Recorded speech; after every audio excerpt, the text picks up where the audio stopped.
Join us at your own university. Like, subscribe, and turn on those notifications. You're not going to want to miss a bit of this. Hey there, welcome back. This is Lisha and JEMS, and we are here to talk about our podcast about duality and energy, or vibe, or emotion, different words to use for it. Well, where should we start? You know, one thing I'd like to ask first, might be taking a step back, is the laws of the universe. Where does that come from? Heuristics, and they've been around forever. So I don't really know. Like, you'd have to look it up. Yeah. Like, I'm not an expert on it. I've just read many books on the laws of the universe, and they're pretty much the same, like the law of gravity, the law of duality. There is the law of attraction. There's a law of polarity. There's the law of genetics, or gender, I mean. Oh, if I had my book around here, but it's not, it's downstairs. But we could look it up if you want me to research it to talk about on the podcast. We'll Google it, guys. We'll Google it. Well, yeah, or we can do it now or another time. Well, 12 laws of the universe. There's pretty much 12. The divine law of oneness, the law of vibration, the law of correspondence, the law of attraction, the law of inspired action, the law of perpetual transmutation of energy, the law of cause and effect, the law of compensation.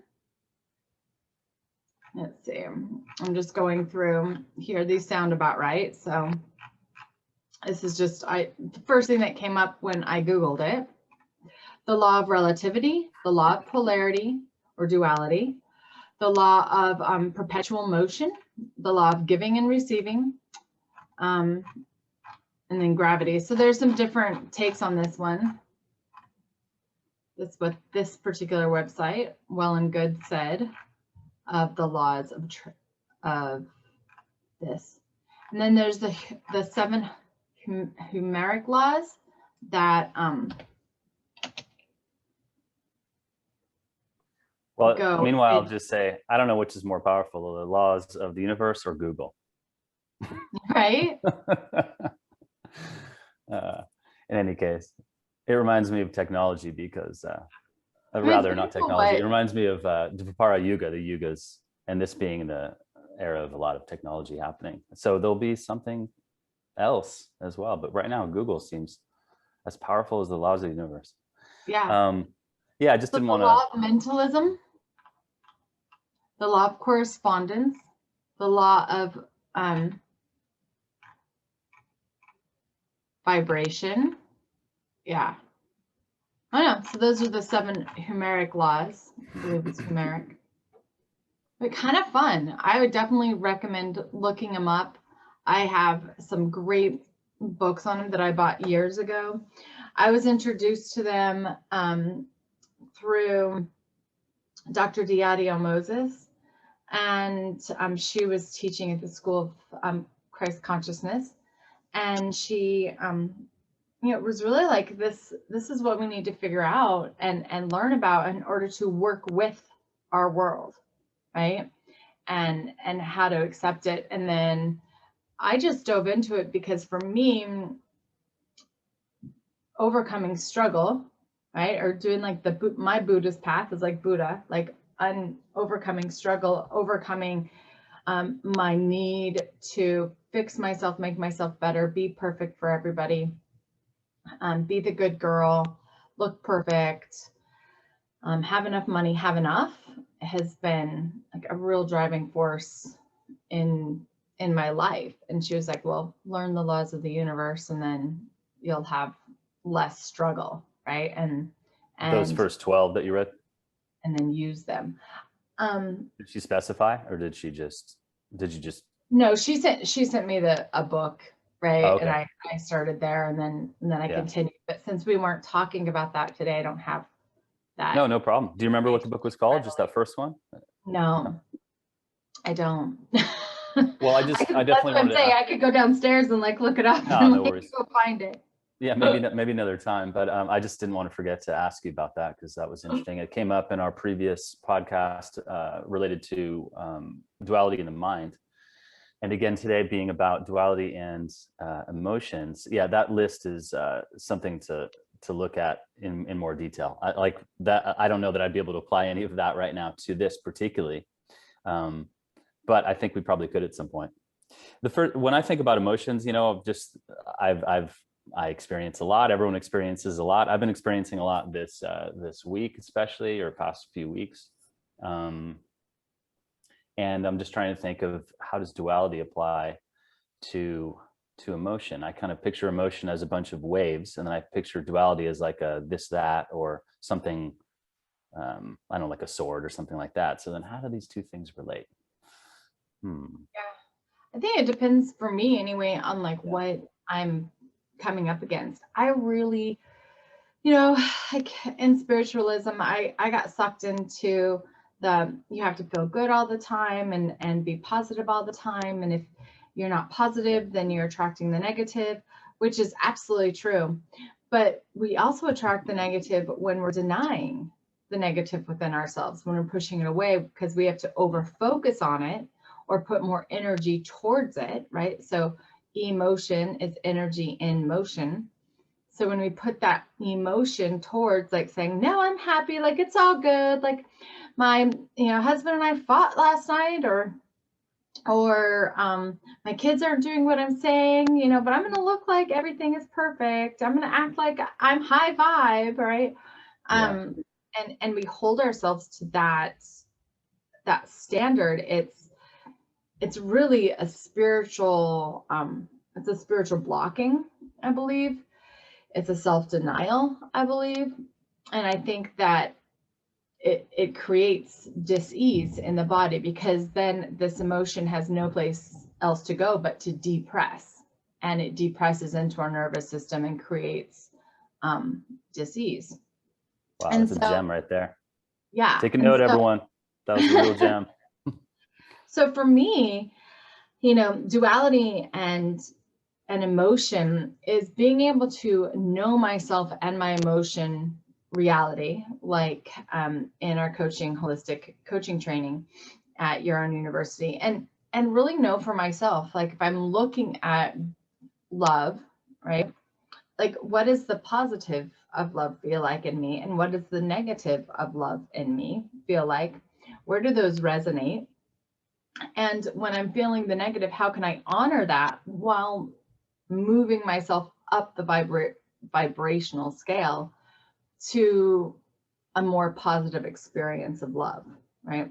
Same for fear. Like if fear is the opposite of love, right?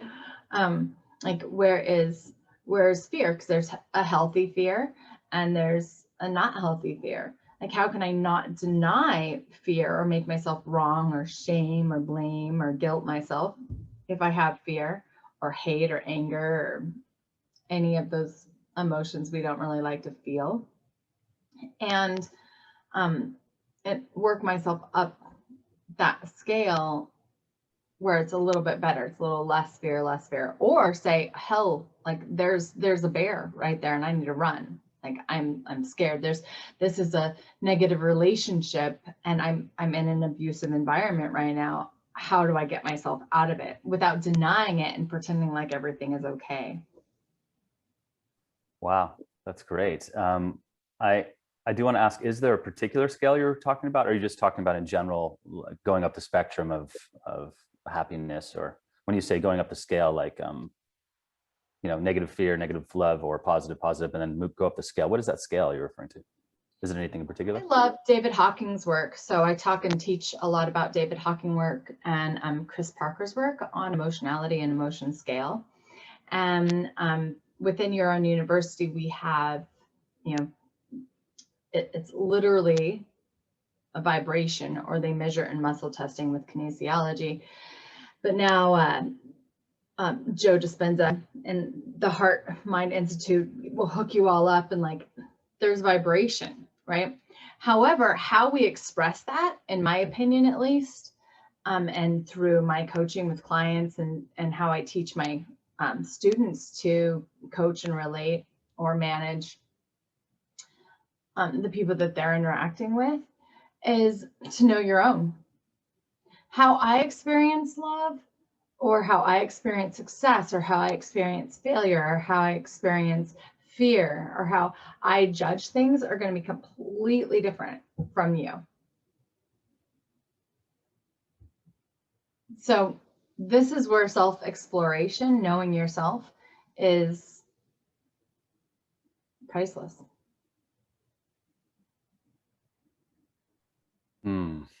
Lots of food for thought, that's for sure. Yeah, so you have the homework for that. That's where you're waiting to. So the universe is waiting for you to get to know yourself on this level, and your that hesitation is that resistance from the universe going, oh no, I don't want this much power. It's kind of fun. It happens regularly at this stage of the journey. You mean when people are resisting feeling emotion, or are you referring to? Well, let's talk about it in general like that. Self-responsibility or self-awareness of not being subject to the duality of other people's stuff, right? Mm-hmm. And knowing how you feel and being able to recognize when you're telling yourself a different story, or you're pulling up that negative emotion because it's comfortable, you know how to work through it. It's, you know, I'm really comfortable in failure, really comfortable in it. People are like, oh, you don't want to be embarrassed. No, I'm like super comfortable being embarrassed. Do I like the feelings? No. Are they deadly for me? Absolutely. Like, they can put me in a suicidal spin. Like, is it good? No. But if I had to choose love, if my nervous system had to choose absolute love and like total being taken care of and trust in the universe has my back, or failure, I have more experience in failure. So my ego is going to go there. So I catch myself there now.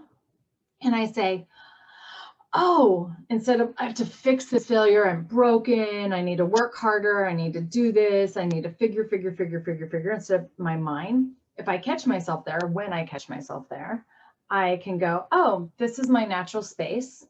This is where I grew up. This is where I'm comfortable. And because I know my own emotional intelligence, which are packets in the Holistic Coaching Certification Program and my Amazing You program that you go through yourself, which really stretch you. So many of my clients, they block this, their ego, their subconscious, that intuition in them, and know, oh, shit's going to change if I do this homework. So they just stop doing the program until they do it, and then they come back. Some of them never do it. It's really hilarious. And I keep years later, I'm like, have you done your homework yet? Have you done this? Because now I know I can catch myself when I'm going into, oh, you suck, you're dumb, blah, blah, blah, much faster. And I can accept myself there. It's now kind of a gift in a weird way. It doesn't mean I like it. I'm still comfortable there.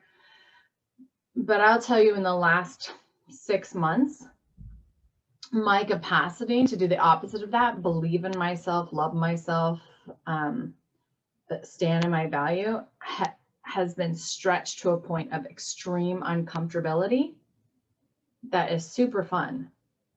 But it would be so much easier just to sit in failure because I know it. My nervous system is attuned to it. Okay, that brings up two questions. What do you mean fun? If you also would just drop into not having the fun, what is that fun you're referring to? For me, it's going to be different from you. Like, this is why self-exploration is so important, right? So for me, fun would be, you know, like this morning, I actually had a super good time just singing to my girlfriend on voicemail while folding clothes. That was fun. I have fun dancing. I have fun going on a bike ride yesterday, right? So I know my fun and what I want to lean into, especially when I'm feeling like a failure. How do I turn from that failure or fear or wish things were different, or whatever the story is for you? How do you turn from that unwanted thing into something else? Most people don't know what that something else would be. But for me, I have a whole list of what fun is. I was curious about it because you were talking about it as discomfort. So you're like stretched to your point of discomfort, and it would be fun, but yet you could go the other way. So, so maybe some of the things you mentioned about fun. Yeah. I've never been accepted. I've never been loved. But I mean, is that what you were calling fun? I've only been around people that want me to do something different, to change, to do that. So for me to trust that things could be this effortless, this loving, this accepting, this stresses out my nervous system. Mm-hmm. I get stressed. It feels like I'm walking into kind of a war zone, but the zone is full of like beautiful flowers and hugs and kisses and love, right? And that's the fun part. Well, the fun part is I'm having fun in the relationship, or I'm having fun in my business as it expands to these areas. I'm having fun getting my doctorate, right? Like all these things are combining at one time. But all of it is stretching me to love myself more, to know myself more, to be more comfortable being good enough, being smart enough, right? Not needing to lose 15 pounds, communicate it a different way completely, change my life, you know, change my skin color, for goodness sake. My like that was one of my things when I was younger, right? I needed to be browner to qualify as a native, as an Indian, to not get beat every day. So we all have these things where fundamentally I needed to be changed. And now I don't need to do that because I'm accepting myself. That's awesome. But it's still scary. Right. Awesome. Awesome. Even though it's a positive change. Does that make sense? Yeah, that explanation was helpful. Thank you. The other question, I said I had two, and I think there are three, but here's the second one. So it sounded to me like, and part of the reason I ask these things are not just to clarify for myself, but also to clarify for the audience, for those of you especially who might have a brain a little more like mine, like, but this and that, and let's, you know. So it sounded like you were contending, like saying, you know, that that many who, they stop the homework, and I would imagine that that's like because they're bringing things into their world that do seem totally legitimate reasons for them to not be doing the homework, meaning like they're already there, like they're on, like it's like these are the priorities and I need to go through them in this way because they're due at these times, you know. So I would guess then what you're saying is, well, then we're personally sort of bringing those things in. Like I don't get that part because I believe that we co-create our reality. Right. So if your reality is created by your exterior environment, then, and you believe that, then that's your reality is controlled by your exterior environment, by everything outside of yourself. And some people believe that. And because they believe that, I believe it's true for them. Okay. So I'm not arguing with that. Other people believe that. Take a note, everyone. That was a gem. That we create from the inside, right? Obviously, we have external factors.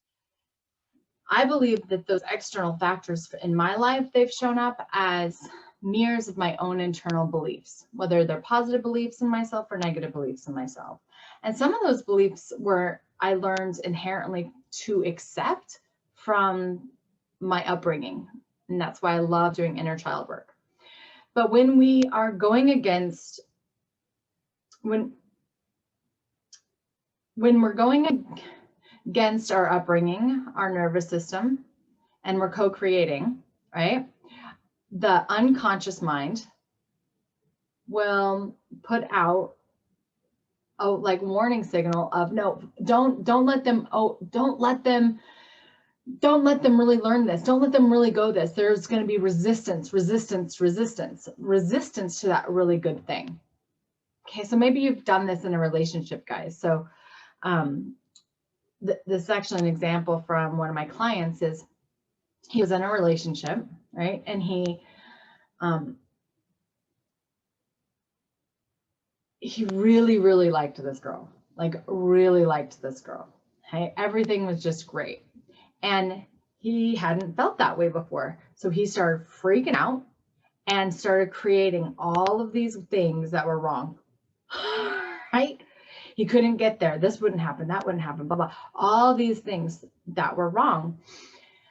And so that became his reality. And then he was like, well, what happened? Like, she was so amazing and now she's not. And I was like, I almost said his name. I was like, I'm sorry, but what you did is you just emotionally built up all these stories to keep yourself safe because you're not comfortable really liking a girl that really likes you.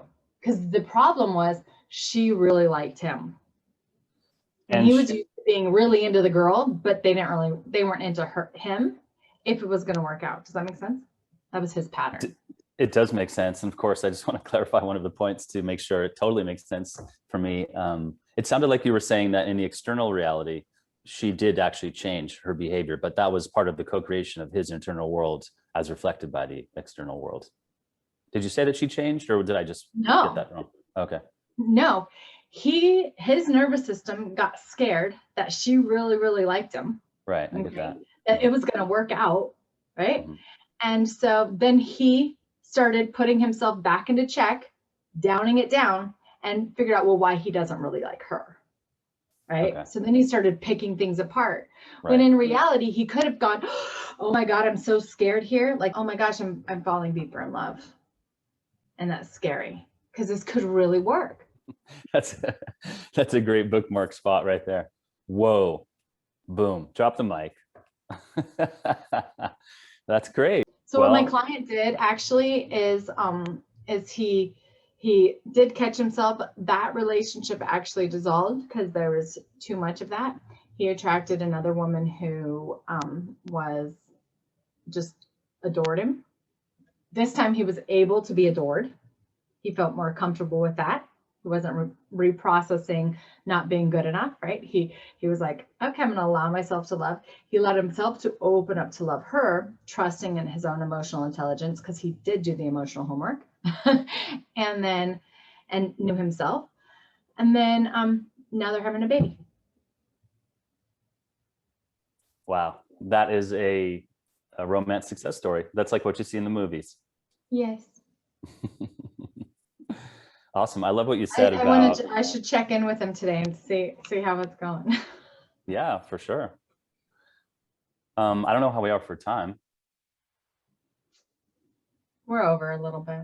Okay, that's fine. Let's just end it here. I mean, I have more questions, but I'll ask you offline, and we'll bring it back online for another podcast. But just to respect time, and if we're over time, let's wrap it up. Let's say, mwah, thank you to our audience for being a part of this. And this was a gem bomb. I think I'm the one, by the way, who currently creates little blurbs if you see them on the podcast. There's a story behind that, but for this one, I'm just envisioning gem bomb. You got to listen. You got to hear this gem bomb. I don't even usually do that, but just how about gem bomb?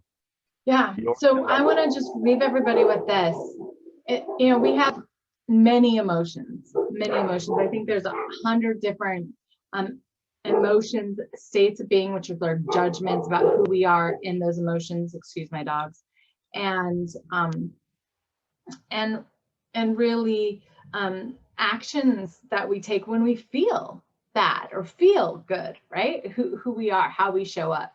So look at those 3 areas, and I would look at like when you're feeling sorry for yourself, embarrassed, shame, guilt, failure, however that resonates with you. Look at that one. Look at the one that is when you're feeling kind of hopeless or numb or just like, ugh, like what does that feel like to you? What do you do in those circumstances? And what is your self-judgment in those circumstances? Because you're going to be able to catch yourself, right? And move yourself up your own vibration from that duality of a low vibration to a high emotional state. Definitely do fear, right? Also hate is a really good one on here. What do you do when you dislike somebody, something, yourself? How do you feel? And what is your judgment? And then love, of course, is a beautiful one to do. And what do you feel when you feel that like almighty, like pleasure, passion, oneness with all. So I would just, if you choose to take this challenge from today's podcast, write down those 5 aspects of the emotional scale and define them for yourself. Define how it feels in your body emotionally, like how do you recognize when you're feeling that way? What are you doing when you feel that way? And what is your judgment, your state of being about yourself or other people around you? It could be external too. This will also share with yourself as you're doing this definition. It will share with you how, whether you're seeing the world outside of you and that's where the power is, or if you're seeing it from internally, that's where the power is. Neither is wrong. We're just trying to create that duality of both external and internal awareness. And that's that. Boom, gem bomb, drop the mic. No, thanks so much for being here, everyone. Thanks for interviewing me. Well, my pleasure. My pleasure. That's all I got to say about it right now. I'll have to interview Jems here pretty soon. Oh my goodness. It's gonna be his day to talk. Maybe after the emotional homework, right? Maybe. All right, guys. Talk to you soon. See you next